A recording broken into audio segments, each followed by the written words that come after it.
আজ ৩-৪ দিন ধরেই না বেগুনটা ফ্রিজে রেখে রেখে শুকিয়ে গেল। বরমশাই সেদিন এই বড় বড় হাইব্রিড সাইজের ৩টে বেগুন নিয়ে এসেছিল, সাদা বেগুন পোড়া খাবে বলে। তবে আমার শরীরটা খারাপ হয়ে যাওয়ার ফলে আমি কিন্তু বেগুনটা পোড়া বানাতে পারিনি। তারপরে প্রায় ২-৩ দিন পর মোটামুটি বেগুনটা শুকিয়ে এসছে। এবার আজকের কিন্তু বেগুনটা পোড়া বানাবো। আর তোমরা কি জানো, অনেকেই কিন্তু জানে না যে বেগুন পোড়ার মধ্যে এই দুটি জিনিস দিলে বেগুন পোড়া স্বাদ কিন্তু দারুণ লাগে খেতে। তো প্রথমেই যেটা করেছি, আমি বেগুনটাকে ভালো করে ধুয়ে পরিষ্কার করে চাকু দিয়ে একটু করে কেটে নিয়েছি। নিয়ে এবার বেগুনটার মধ্যে একটু ভালো মতন তেল মাখিয়ে তারপরে এর ভেতরে কাঁচা লঙ্কা আর রসুন আমি ঢুকিয়ে দিয়েছিলাম। তারপরে বেগুনটাকে ভালো মতন পুড়িয়ে নিয়েছিলাম।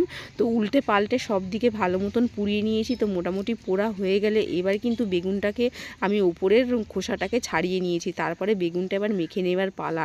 আর না, বেগুনটা খুব সুন্দর সেদ্ধ হয়ে গেছে, সাথে কাঁচা লঙ্কাগুলো আর রসুনগুলো খুবই সুন্দর সেদ্ধ হয়ে গেছে। একদমই রসুনগুলো খুব সুন্দর কিন্তু গলেছে। তো প্রথমেই এদিকে কিন্তু আমি নিয়ে নিয়েছি নুন, সাথে কিন্তু বেশ কিছু অনেকটা কিন্তু কাঁচা লঙ্কা নিয়েছি।